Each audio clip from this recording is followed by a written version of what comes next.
দুলাভাই যেভাবে এলাকার জমি দেখতেছে আমার তো মনে হইতেছে কয়েকদিন পরে এই গ্রামের জমিদার হয়ে যাবে। আচ্ছা তুমি সত্যি করে বলো তো, দুলাভাই কিসের কিসের ব্যবসা? বেদে না, তুই কি আমার আপন বোন নাকি সৎ বোন, এটা আমার সন্দেহ আছে। তুই কি আমার ভালো দেখতে পারস না?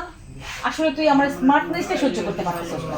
শোনো, আসার পর থেকে দেখতেছি তুমি এত দামি শাড়ি আর গয়নাগাটি পরে সাজগুজ করে বসে থাকো। শোনো, এরকম দামি গয়নাগাটি পরলে স্মার্ট হওয়া যায় না আপা। আচ্ছা, আমার দামি গহনা আছে, দামি শাড়ি আছে, আমি পরবো না?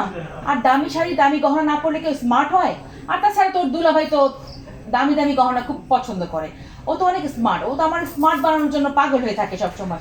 ও আমার সব সময় বলে ভারী ভারী গহনা পরে থাকতে, আমি তো আজকে ভারী গহনা পরিই নেই। শোনো, তুমি যেভাবে ফুটানি করতেছো বড় লোকরা এত ফুটানি দেখায় না। কি কি বললি তুই? আমি ফুটানি দেখাই? ও আচ্ছা, সত্য কথা বললে তিতা লাগে। তোদের মতো লো মাইন্ডেড এর জন্য এটা ফুটানি, আমাদের জন্য এটা স্মার্টনেস। সত্য কথা বললে তিতা লাগে। শোনো, বেশি বেশি মিষ্টি কথা বললে মিষ্টি